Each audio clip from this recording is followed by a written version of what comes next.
வணக்கம் இந்தியா. தொடர்ந்து 5வது நாளாக நமது பங்கு சந்தைகள் இறங்கி கொண்டிருக்கிறது, வீழ்ச்சியை தழுவி கொண்டிருக்கிறது. மெயினாக crude oil prices, then weak corporate earnings, then escalating geopolitical tension இந்த மிடில் ஈஸ்ட். ஸோ இது மாத்திரம் இல்லாமல் இன்றைக்கி மார்க்கெட் பார்த்தோன்னா record from intraday low second of the session, but both Nifty and Sensex. But இருந்தாலும் அது ரெக்கவர் ஆகியுமே 5வது நாள் வீழ்ச்சியை தழுவி இருப்பது குறிப்பிடத்தக்கது. மேலும் இந்த ஒஸ்ட் வீக்லி பர்ஃபார்மன்ஸ் கடந்த 4 மாதத்தில், ஸோ இன்வெஸ்டர் சென்டிமெண்ட் பார்த்தோன்னா ஸ்டில் ப்ரெஷராக தான் இருக்குது. ஏன்னு காட்டுன்னா Brent crude USD $100 per barrel. So இது ஒரு ஃபியர் ஆஃப் சப்ளை டிஸ்டர்ப்ஷன் இருக்கும் அப்படின்னு சொல்லிட்டு, அதனால் எஸ்கலேஷன் ஃபாலோடு யூஎஸ் பிரசிடென்டினுடைய ஒரு major military punishment of Iran அப்படின்னு அவர் ஏதோ ஒரு பக்கம் சொல்லிட்டு இருக்கிறாரு. ஸோ அதனால் இந்த high crude oil prices remain ஒரு பெரிய ஒரு கன்சர்ன் ஃபார் நம்ம இந்தியாவுக்கு. ஸோ மேலும் இந்த ட்ரேட் டெபிசிட்டும் நம்மளுடைய எக்கானமியில் ஒரு ப்ரெஷரை, அழுத்தத்தை கொடுக்கக்கூடும் என்றும் எதிர்பார்க்கலாம். நிஃப்டி 50 இன்னைக்கு ஓப்பன் வீக் நோட் 23,666.35. அதுமாதிரி இன்ட்ராடே லோ 23,606.30 வந்தது. ஃபர்ஸ்ட் ஹாஃப்லேயே வந்துடுது. ஸோ ஒரு ப்ராட் பேஸ்டு செல்லிங்கில், பட் பையிங் இன்ட்ரெஸ்ட் அப்புறம் பார்த்திங்கன்னா இந்த லோவர் லெவலில் வந்ததில் ஸோ பெஞ்சுமார்க் இருக்கிறோட இன்ட்ராடே ஹை பார்த்திங்கன்னா 23,823.60. அதுக்கப்புறம் ஒரு மைல்டு ப்ராஃபிட் புக்கிங் 23,786.70, 82 புள்ளிகள் குறைந்தது. அதுபோல் பேங்க் நிஃப்டியும் பார்த்தோன்னா இன்றைக்கி சூப்பர் ரெக்கவரி 0.18% அதிகரித்து 4 நாள் வீழ்ச்சியிலிருந்து மீண்டெடுத்து மேலே வந்திருக்கிறது. அதுதான் நிஃப்டியும் மேலே ஒரு புஷ் பண்ணி கொண்டதற்கு முக்கிய காரணம்னு சொல்லலாம். விக்ஸ் அதேமாரி பார்த்தோன்னா ஹை வாலட்டைல் டுடே 8 லெவல்லையும் போச்சு, அப்புறம் 4% முடிவடைந்திருக்கிறது. ஸோ 14 மார்க்குக்கு மேலே முடிவடைந்திருக்கிறது. ஒரு எலிவேட்டட் மார்க்கெட் வாலட்டிலிட்டி விக்ஸ் மூலியமாக நாம் பார்க்க முடிஞ்சது. இந்த வீக் நிஃப்டி 50 கிட்டத்தட்ட 2.3% விழுந்திருக்கு. ஸோ இது வீக்கஸ்ட் வீக்லி பர்ஃபார்மன்ஸ் இந்த லாஸ்ட் 4 months.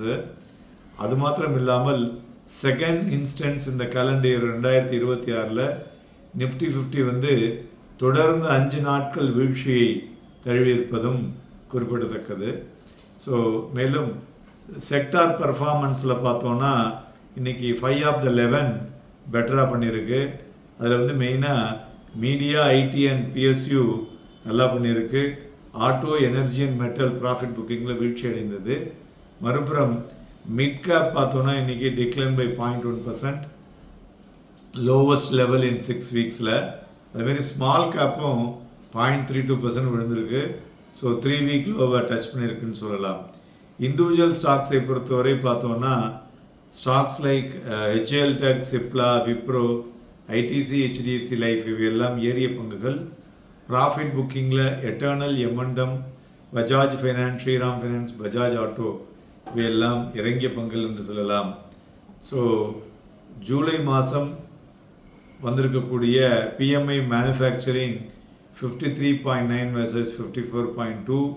அதுபோல் HSBC PMI சர்வீசஸ் இண்டெக்ஸ் பார்த்தோன்னா 53.1 versus 57.4. ஸோ தங்கம் ஹை வாலட்டைல் டுடே ஏறி இறங்கி திருப்பி மறுபடியும் இப்போ ஏறி இருக்கு. 328 புள்ளிகள் அதிகரித்து 1,43,000. அதுபோல் சில்வரும் 3,077 பாயிண்ட்ஸ் ஏறி 2,22,000. குரூடு 368 புள்ளிகள் இறங்கி 8,256 வணிகமாகி கொண்டிருக்கிறது.